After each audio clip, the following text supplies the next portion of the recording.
Welcome to Breaking Bread with Alie and Gabby. I'm Gabby Loren. And I'm Allie Valerio. And today we have another Success Series episode, this time with Mikey Ahdoot. You may have heard about him because he is one of three parts of the Habit Nest founders. And that's just standalone journals that come with workout inspiration, Morning Sidekick Journal he has. That's really amazing, something I actually own. A meditation journal, nutrition, gratitude, and also the Badass Body Goals Fitness Journal and the Weightlifting Gym Buddy Journal. And on top of that, it doesn't stop there. He was also named one of the best small businesses on the Amazon platform in under 30 category this May of 2020. Huge success, of course. And we just wanted to interview Mikey today to find out, what is your past like? Where did you come from? And what inspired you to create this sort of platform and the journal and everything to help other people find success like yourself? For sure. So I'll start with, I guess, my background and kind of like upbringing and what like framework that set. I think I'm probably one of the luckiest kids in the entire world. So I've been raised the way I was raised, like unconditional love to a ridiculous degree.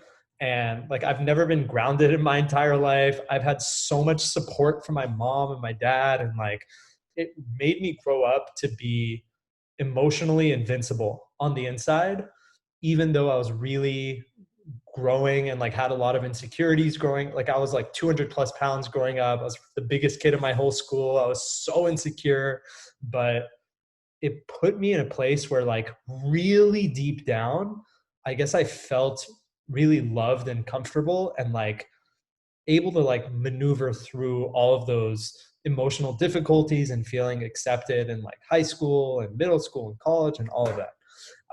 So huge shout out to my parents because that gave me so much of a base here, and it led me to really dream of like how I could live as the absolute best version of myself. Probably because my mom drilled that in me, and she's just like, you're so smart, you can do so much. And I don't even know if that's placebo or not, but it was so effective. And it made me really be able to envision where I could go, but also be really aware of where I'm at and realize there's a huge gap there and I'm doing like 1,000 things off or that could be improved. Do you feel like your parents kind of paved that path in their own right with their careers? Were they successful? Did they instill that in you because of their successes? I think it was much more just emotional support. It really made the biggest difference. We would play all the time. I felt so loved and included. I do come from a family of entrepreneurs. Like my dad has his own business. He sells video games and electronics online. My brother went into that world too. And I do feel like starting my own company is completely in my DNA.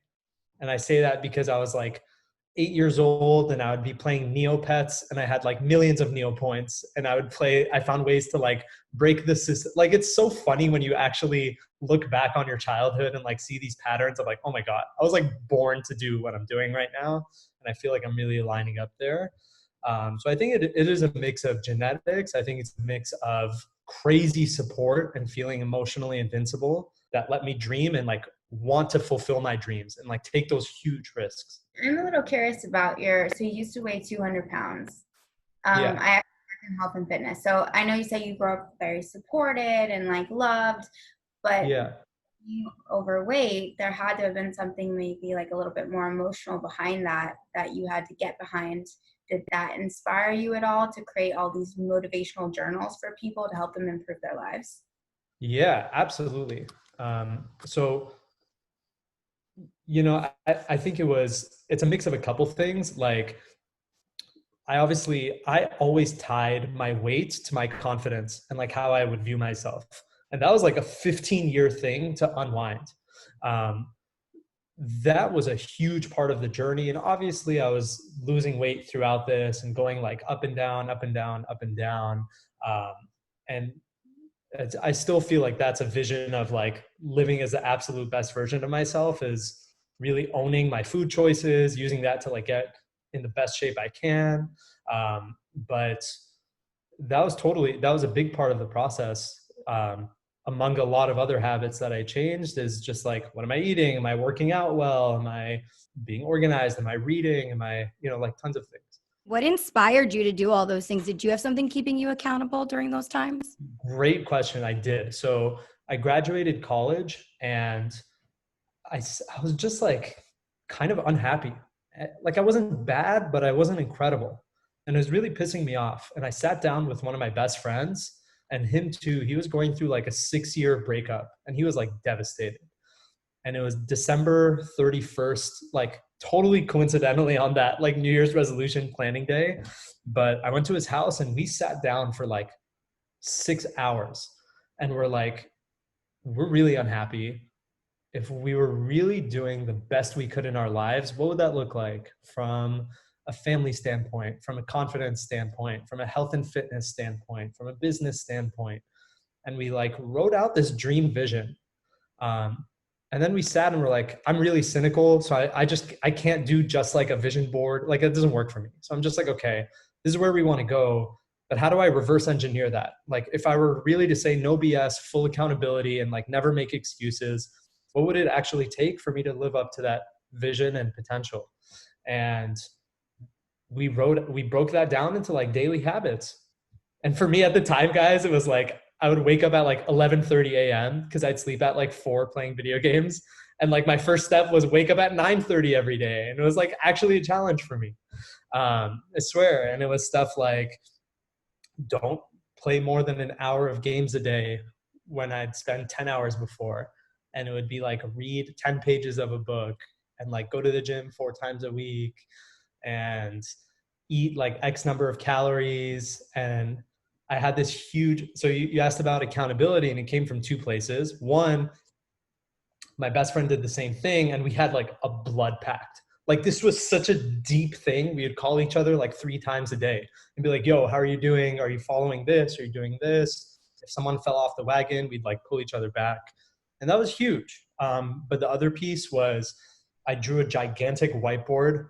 I painted all my walls with whiteboard paint in my whole bedroom, in my childhood bedroom, because I was living with my parents. I was like 23. And I drew a huge, like 8-foot wide calendar. And I wrote all these things that I was tracking every day. So it was like, I wake up, I turn to the side, and there's like this huge mirror of like what I want to accomplish. And it's just like slapping me in the face of like, am I doing this? Yes or no? And it was just like complete, guys, it honestly came from a blood pact with myself. Like I told myself, if a flying saw came through the air and cut my arm off, I swear I would still do my habits that I dedicated myself to. Or on the flip side, if I won the lottery and made $50 million overnight, I would still do my habits. Like it was a blood pact. And it's because I knew I had to have that level of commitment. I'm a very like lighthearted, go easy on myself type of person who's like really like naturally just lighter, more lazy, more like take my time. And it's just like, I had to like, you can't mess around for doing something so ridiculously hard that's been wired in you for 23 years. So all of those things, like the combination of those 3 made a huge difference. And how old were you at this time? I was 23.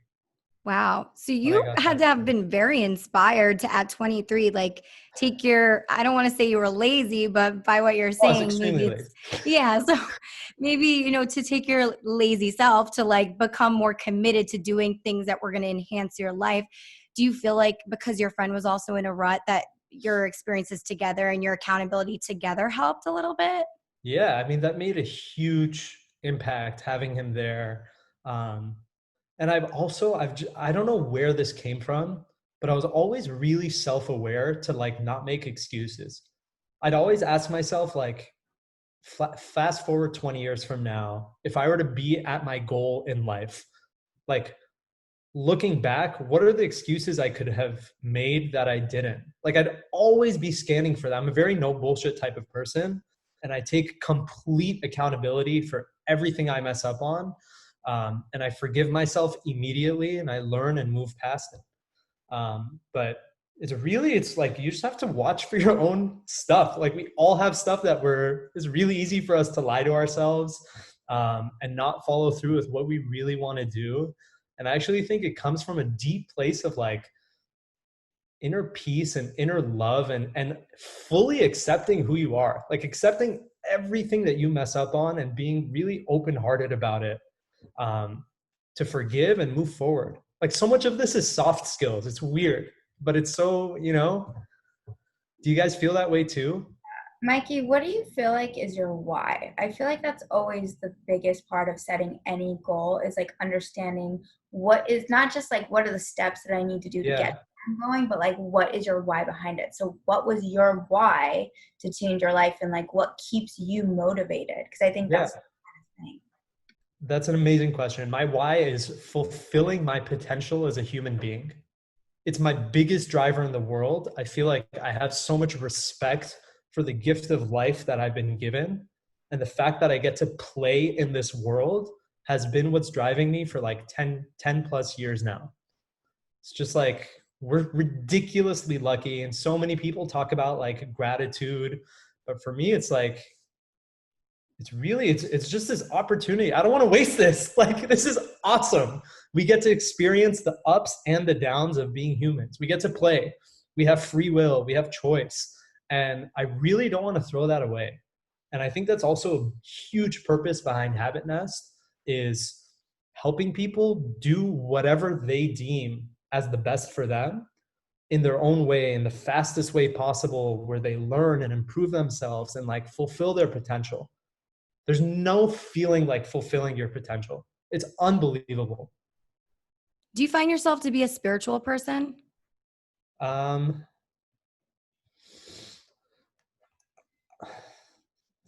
think so. I don't know how to answer that. Like, I'm spiritual in the sense of I'm just in awe of the world every day. I don't know if you want to call that a higher power, or if you want to call it like whatever you want to call that. It's just unbelievable that like we're doing this right now, that I'm here. I don't know, that I always take a look at that perspective, and it makes me feel like this is just fun. Everything is upside. I think there are different levels of spirituality, and, Gabby and I are very like spiritual. We're not necessarily like religious, but we've become a little bit more observant of Judaism. Did you grow up religious at all? Or like, is there any specific way of living that you follow, or is it just all based on gratitude and just daily habits? Yeah, that's a great question. And I went to Jewish school growing up. So like I was in conservative school, in conservative elementary middle, and then I went to reform high school. So it was very like smack dab, in front of me. And I think when I look back on it, to me, the emotional expressions is what really matters, of like gratitude. Like, to me, my personal view is I just don't feel as grateful reading a prayer multiple times, expressing gratitude, versus like really thinking of something meaningful for me and like living from that standpoint. I think what I have in common with a lot of people who are religious is we're going to a really similar end goal, which is expressing gratitude and happiness for their lives, giving back to other people, trying to be their best, like all of that. It seems like we're really in line. My method is just different. I don't do well with like rules and like structure. Like I have to do my own thing. Although you created structure in your Habit Nest books, that's for sure. Yeah, for sure. So you created these books with your friends, correct? And there's two other people. So you were also holding yourself accountable at the same time and going along for the journey while you were creating this? For sure. I still am. Wow. So what inspired you guys to create this first book, and like, how did that experience go? Like, where did you start, and how did you get to the final result? Yeah. Okay. So picking up from like on my story of like whiteboard on the wall, like really motivated to make changes, right? Like that took years to make drastic improvement in, and it was really hard. But after going through that process of reading books, experimenting, falling off the wagon, messing up, going on vacation, losing all momentum, rebuilding, like all the ups and downs, I'm just like, dude, if I knew what I knew now, years in, I could have probably made these changes in 2 to 3 months versus years. And that really pissed me off. And one of the habits I had was brainstorming 10 ideas a day to improve the world. And I'll just write them all on my whiteboard every day.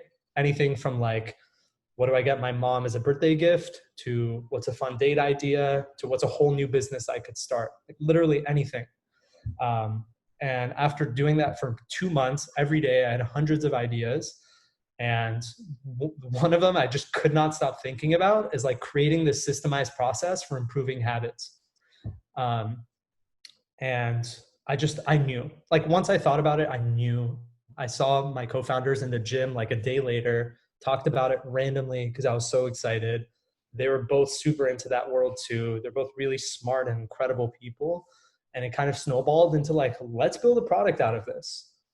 And I don't think I'm the world's biggest expert on morning routines or anything at all. But what I think I'm unbelievable at is going through the world's information, which is YouTube, podcasts, books, like everything. We have this everything's available now. The question is, how do you consume it? And how do you hold yourself accountable to apply it? And I think I'm really good at that, and really good at eliminating excuses, and really good at good user experience. And I think that's like our secret sauce of what's made our company just so effective, is like, dude, we're 28. Like, this isn't magic, right? We don't have all the answers, but I bet your ass all the answers are somewhere in the world. And like, I'll work really hard to find those, and care a lot about people going through this process, and do it with love. So I guess to answer your question, we tried doing what I just explained through a mobile app, but we didn't have money because we were like 23, 24. And then we tried for like 8 months. We couldn't get coders to do it for equity. And I messaged like 2,000 people. It just didn't work. But we ended up doing a Kickstarter, and that was like the really cheap, easy way to get in. We each put in like a couple grand to start the business, like $4,000 each. And we made printed books, and we started selling those. And then we started with morning routines because that was the most requested one. And then we just branched it out and did more and more. Wow, that's amazing. So did you take this book to your friends first? How did you promote it? How did you get it out there? Where did it take off? We did Kickstarter. We tried, let's see, this was like 5-6 years ago.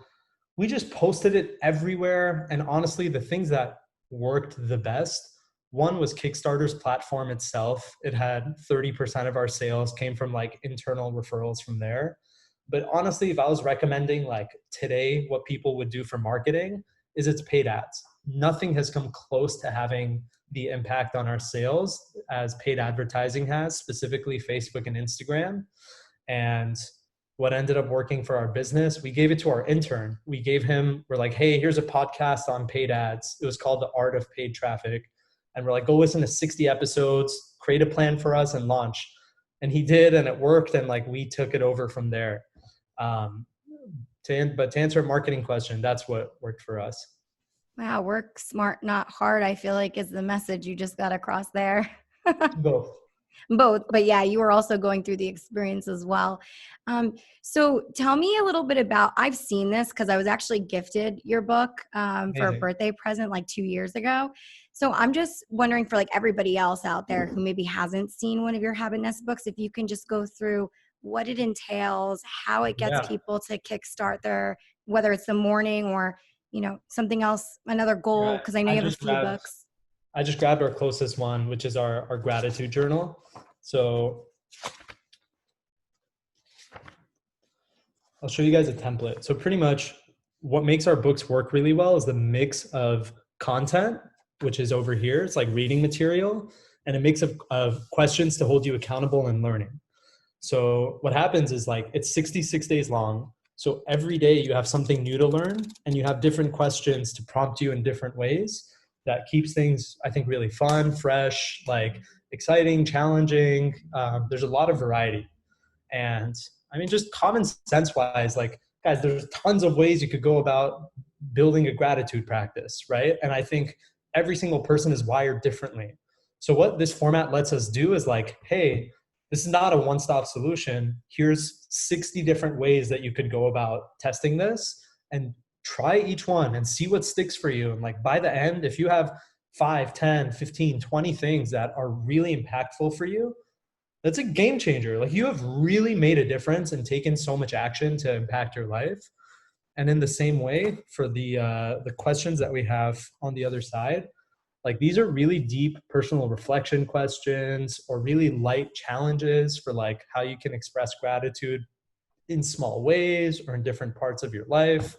So we just think like we apply that process to all the different habits. Like what are actions you could take that would lead to you having better perspective and gratitude? It's really straightforward. It's really not crazy, but it's structured. It's simple. There's variety. It's not just copy pasted every day. Like there's a lot of heart behind it. Mikey, who inspired you, period, to create this content? Like, what are you reading? Like, who do you follow? That's an amazing question. I think it changes so much, but I'll just list out a couple of my like life heroes in different sections.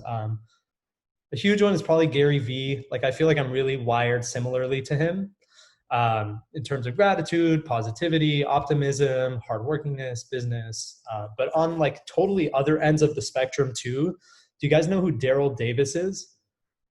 Dude, this guy is such a badass. Okay, so he's a black jazz like musician, blues musician, and he has single-handedly gotten 200 plus members of the KKK to resign, including the Grand Imperial Wizard, to literally resign and give him their robes. How insane is that? Like literally think about that. That's unbelievable. Okay. How did you find out about that, first of all?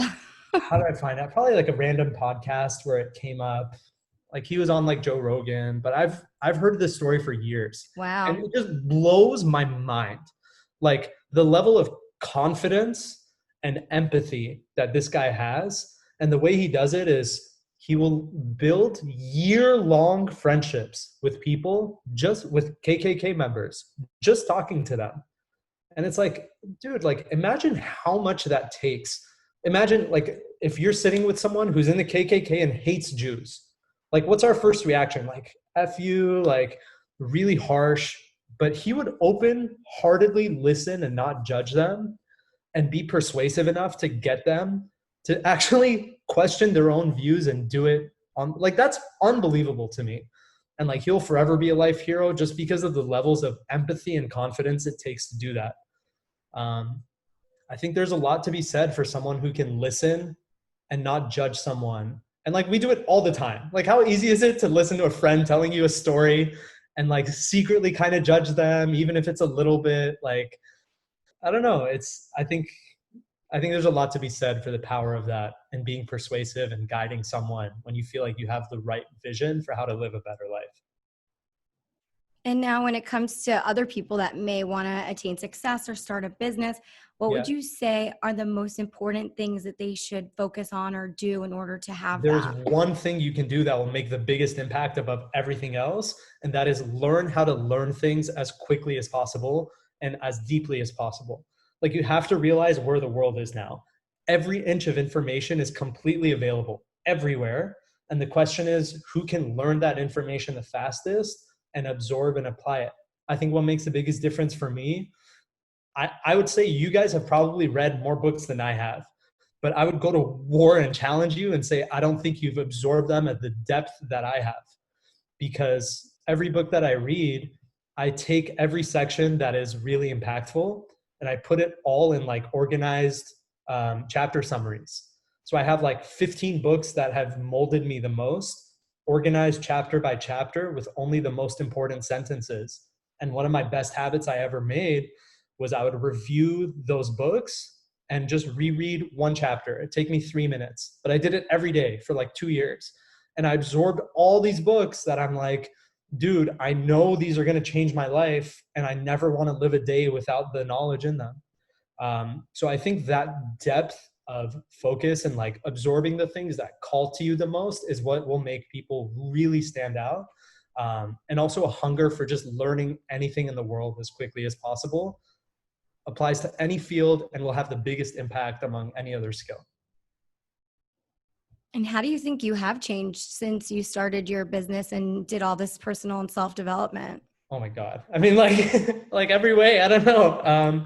Probably the biggest ones is like, I have a hunger for challenging myself and like wanting to suffer. I know it sounds really masochistic, but when you challenge yourself to do something that's really hard but you know is for the right purpose, you get the best feeling in the world, which is self-respect. So I really try to challenge myself in crazy workouts where I'm like dying at the end, or when I don't feel like doing something, to really bring my all. Well, What it's else? also said that, when you grow the most from those challenging times. So the fact that you're putting yourself through the challenge, you are growing. It's just Yeah, innate, like it coincides. yeah. And I think there needs to be some clarification for like what a challenge means. For me, a challenge is when you don't feel like doing something, but you know it's the right thing to do. Like for me, that's a challenge. And that happens like 8 times a day for me. It's like I ate too much and I feel like I just want to lay on my bed for 2 hours, but like I really should get my ass up and like go work for a little. Or like if I'm running and I'm exhausted, but I'm like, dude, like if someone put a gun to my head, I could run a little harder, finish my sprint, or like push a little harder. Like those are the moments where if you win those battles, you will develop a love for yourself that's so strong that you walk out of your day and you feel the best you've ever felt. It's such a freeing feeling. Wow. And so how else have you changed? So that's one way. Um, Probably the biggest emotional one is I learned we all put these images and we create these images of what other people should be in order for us to love them and accept them. And I learned to really throw those in the trash and just be present and at peace and emotionally loving people exactly for who they are, with all of their messed up things, with all the things that stress me out or piss me off or whatever, because you can't, it's so much harder to guide someone or work with someone when they're feeling judged. Like we all just go defensive. So having an open heart and loving people made a huge difference. Um, I have really high standards for myself, so I end up being self-judgmental and putting a big like weight on my own shoulders, and that would fall onto others. I'm like, hey, why did you ask me that question in a weird way? Instead of like just being totally at peace and like, I don't know, like not being fazed by it. Um, so I think having a really open heart and not judging like the images that we hold for people to be perfect makes a big difference. Something What's I your learned. favorite product that you've developed and why? And if somebody's like just starting their own personal development journey, like I have all my online clients and in-person clients get a journal that they want to start with. I've actually never used your journal, so I'm Oh, they're excited. the best in the world. Alie, we got to hook you up. Start. Okay, I'm down. Um, Probably the biggest one that'll make a difference in happiness is our gratitude journal, the one I was showing earlier, because it's very not overly positive. It's very practical. Like the first day says like, embrace the negative things that come in your life. It's very like, learn to roll with things. But it also, instead of just being like, what are you grateful for? What are you grateful for? The world is really, really good. It's also like shifting perspective and like understanding where you stand compared to people who have it maybe a lot worse than you, or learning how to be your own best friend. Like we're all so harsh on ourselves, or at least I am.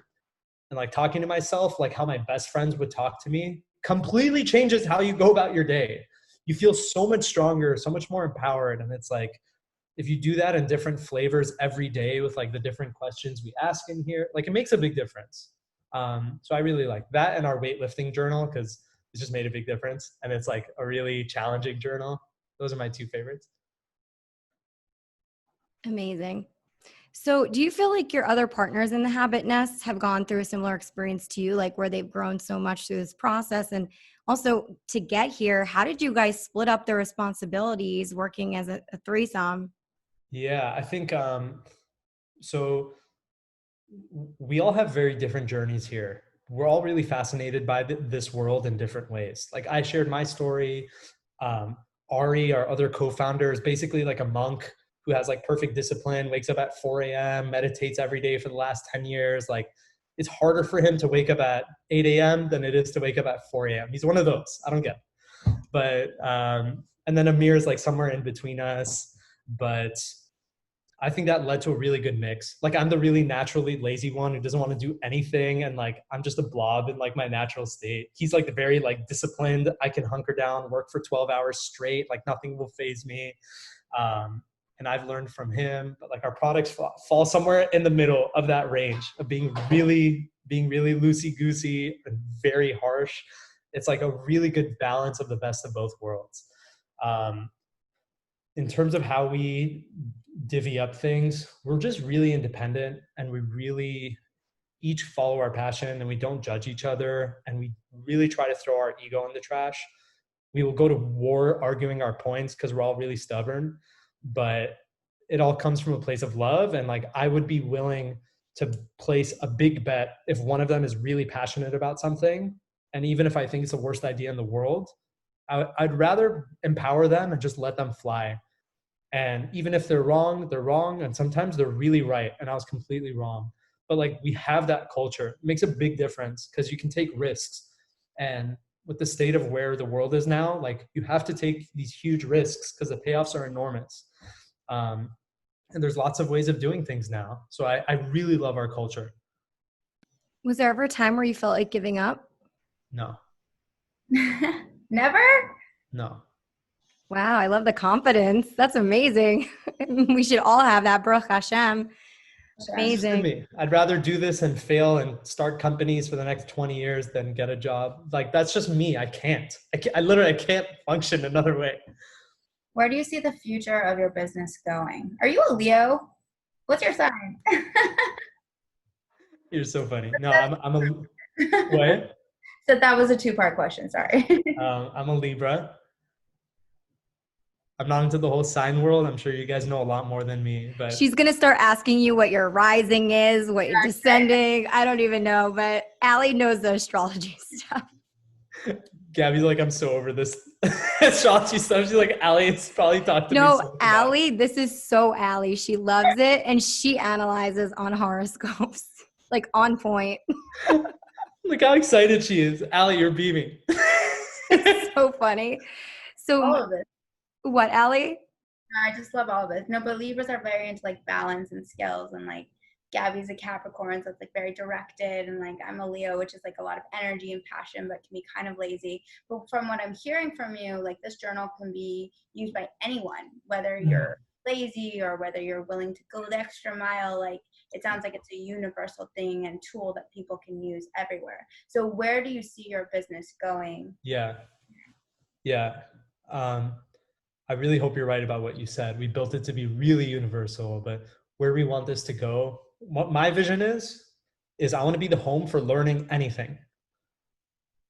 I think there's right now, like, if you guys want to learn something, if you want to learn how to host a podcast or whatever it is, like, where did you guys go? You probably went to YouTube, you went to other podcasts. Like, there's all this info on the web and in the world. And I want to consolidate that to build really effective guides for people to learn anything. Like, we started in self-help, but that works in art, that works in music, that works in makeup, that works in video games, like anything. We're all learning things and applying. So if I can build the best way to do that on the planet, then I hope I can. I think it'll add a lot of value to the world. We're building a mobile app now, which makes it really different because now we could do videos instead of like, hey, here's a YouTube link. Like, it's another world. So hopefully that expands a lot of the options, but our goal is to launch that in January.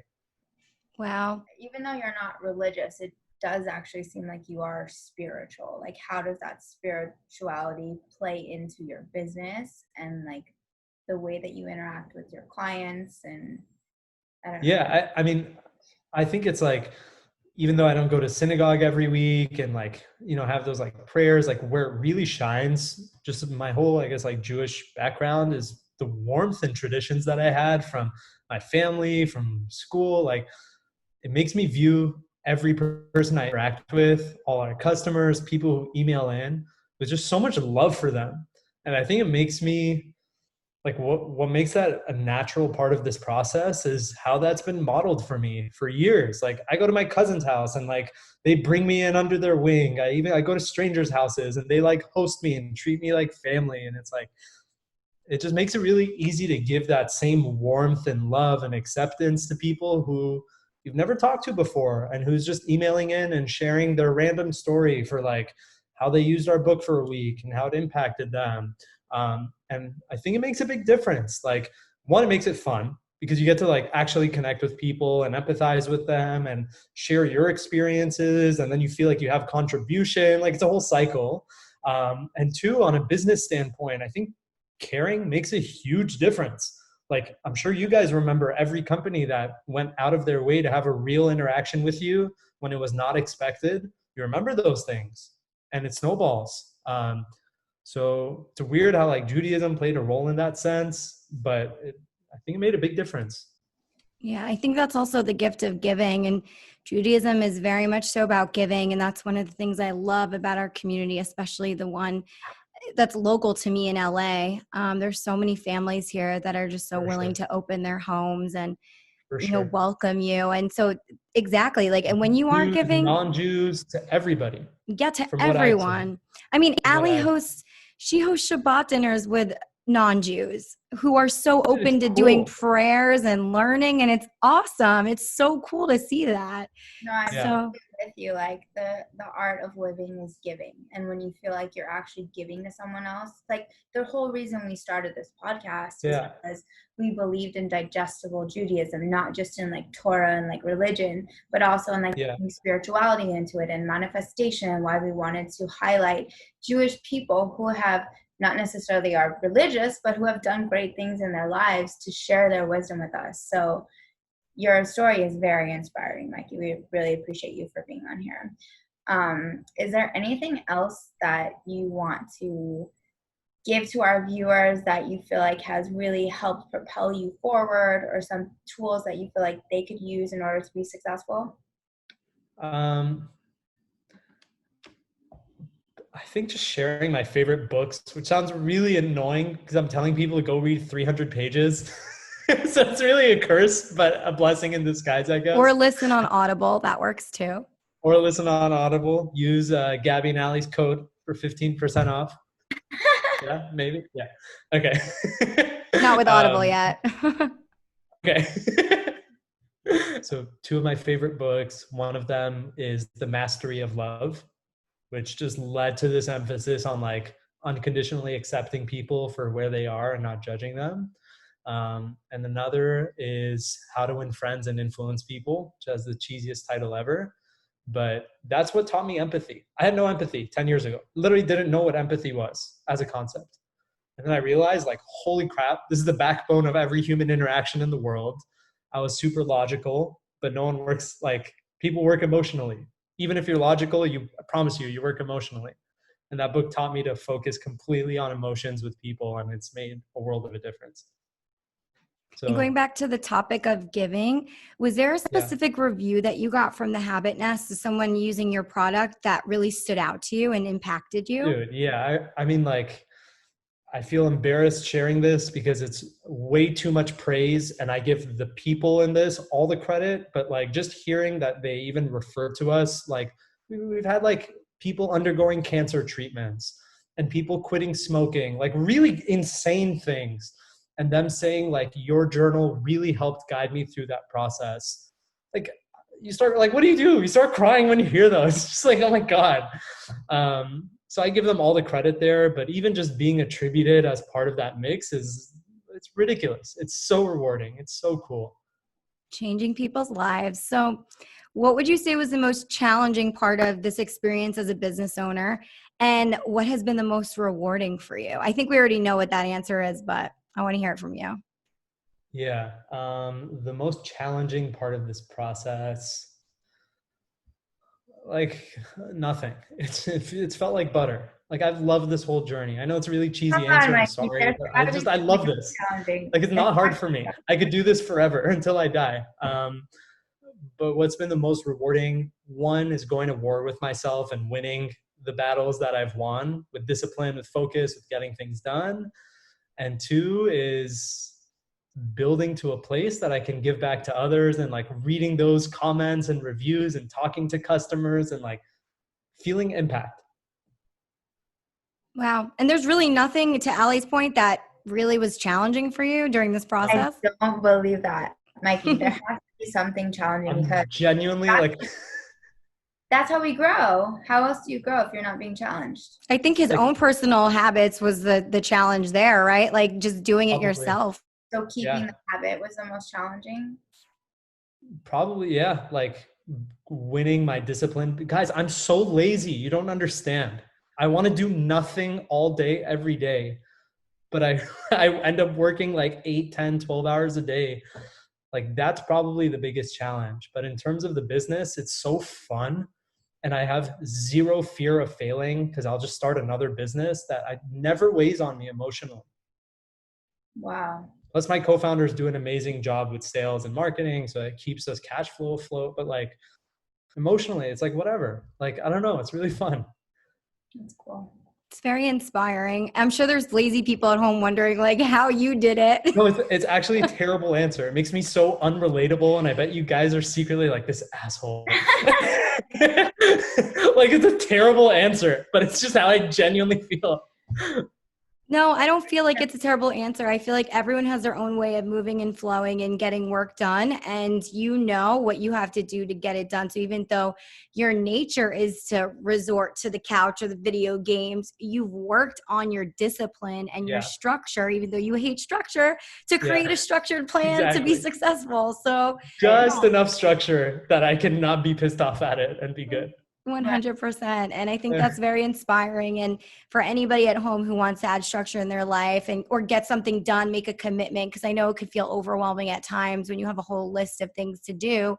This Habit Nest journal could be a solution for you. So Mikey, where can we have our viewers and listeners connect with you after this? And where can they purchase the Habit Nest books or the compilations? Yeah, you can follow me on Instagram at Mikey Ahdoot, and just go to our website, habitnest.com, and all our products are there. And just email us if you have any questions, or text me or DM me or email, whatever. Amazing. Thank you so much for taking the time to do this today and for inspiring us with your story. And we can't wait to see what else you guys come out with on the Habit Nest. Thank you. You ladies are badasses. I feel it. Woo, Use the Habit Nest. I'm so excited to like start using your products and sharing Thank you. 100%. Thank you guys again for tuning in. Please make sure to like and subscribe. Give us a review, comment below. Also reach out to Mike or visit the Habit Nest if you're interested in any of these books to enhance your life. All right, we'll see you guys next time for Breaking Bread with Alie and Gabby. Love your favorite Jewish girls and Mikey. Bye, guys. Bye.